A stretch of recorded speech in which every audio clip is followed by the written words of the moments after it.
मागील अनेक दिवसांपासून बुलढाणा अर्बन बँक विविध प्रकरणात चर्चेत आहे. कधी या बँकेच्या डेक्कन शाखेतून करोडो रुपयांचे अपहार बँकेचेच कर्मचारी करतात, तर कधी याच बँकेत सीईओ पदावर असलेला देशपांडे नामक कर्मचारी तब्बल 20 कोटींहून अधिक रकमेची अफरातफरी करतो. चर्चा देखील अशाच उठतात. याच पार्श्वभूमीवर जेव्हा बँकेचे संस्थापक राधेश्याम चांडक यांच्याशी संपर्क साधला, तेव्हा ते काय म्हणाले पाहूयात. हा बोला. नमस्कार. हॅलो. हा विचारा ना, प्रश्न विचारा. हां. मला एक सांगा, आपण आता त्याच्यामध्ये 2.5 कोटीची तर फिर्यादीमध्ये नोंद आहे. हम्म. एक तर काही रोकड, काही दागिने आणि अशा पद्धतीचं. पण त्याच्यामध्ये तो मुद्देमाल हस्तगत झालाय का? त्याच्यात पोलिसांनी मला वाटतं काल परवापर्यंत त्यांनी दागिने विकून टाकले ना. अच्छा. मग त्यात त्यांनी काही तेही कर्नाटकमध्ये विकले असं समजलं. हां.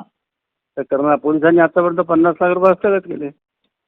बरं. मग बँकेकडून जे काही कस्टमर होते ज्यांचे दागिने वगैरे चोरले गेले, रोकड चोरली गेली, त्यांना काही हो, मग त्यांच्याकडनं जे कस्टमर होते ज्यांच्या लॉकरमधलं वस्तू चोरल्या गेल्या, हां हां बँकेने त्यांना काही आश्वासन वगैरे दिलंय का? किंवा बँकेकडून त्यांना काही नाही, सांगण्यात आता रिझर्व्ह बँकेने कायदा केला ना, काय कोणत्या स्वरूपाचं काय?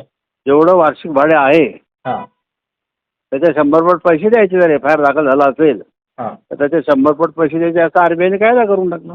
अच्छा. बँक त्या पद्धतीने त्यांना नुकसान भरपाई द्यायला तयार. 100% देणारच बहुतेक. त्यांचा अर्ज आल्याबरोबर देऊन टाकू. तो फक्त ते त्यांचा अर्ज आला पाहिजे ना. आता अर्ज आला नाही अजून. अजून आलेला आहे की नाही अर्ज काही प्राप्त झालाय का? अर्ज आला नाही ना अजून.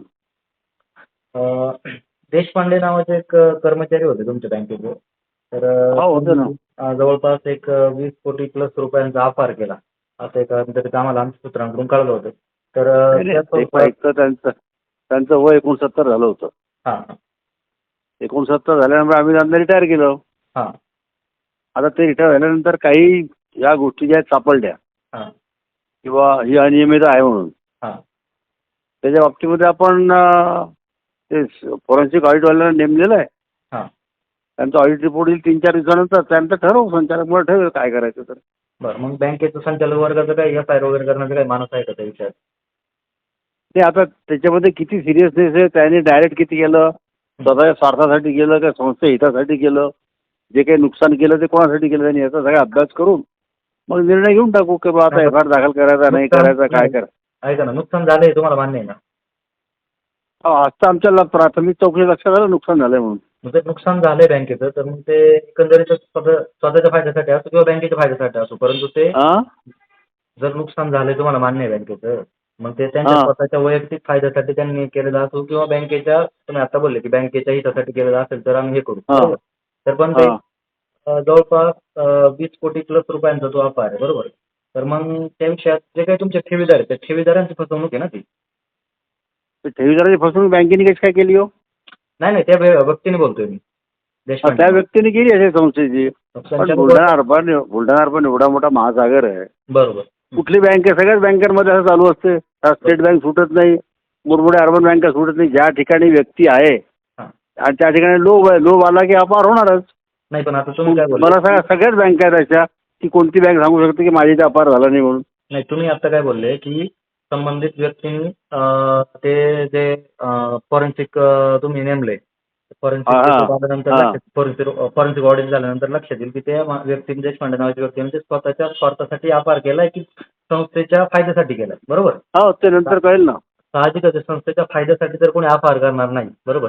नाही नाही, संस्थेच्या फायद्यासाठी म्हणजे संस्था असा अपहार करून कुठे संस्थेचा फायदा होतो का? काही त्यांनी नजर चुकीने झालेलं आहे की का मुद्दाम केलेलं आहे? माझा म्हणण्याचा अर्थ असा होता की त्यांनी नजर चुकीने झाला असेल तर नाही, पण नजर चुकीने जर झाला असेल तर तुम्ही सोडून देणार का? नाही नाही, सोडणार तर नाही. आता फॉरेन्सिक वाला काय लिहितो, संचालक आणि वकील, आमचा वकील काय ओपिनियन देतो, याच्यावरच अवलंबून आहे.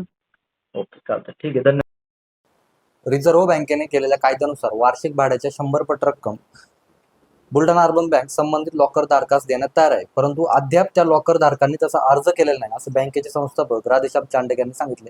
परंतु दुसऱ्या बाजूला ज्यावेळेस त्यांना देशपांडे नामक कर्मचाऱ्याच्या 20 कोटी रुपयांच्या अपहारासंबंधी विचारले गेले, तेव्हा मात्र त्यांनी तो अपहार स्वतःच्या फायद्यासाठी केला की संस्थेच्या फायद्यासाठी पाहू किंवा त्यांच्याकडून हे नजर चुकणी झाले असेल, अशा पद्धतीची सर्वासर्वेची उत्तरे चांडक यांनी दिली.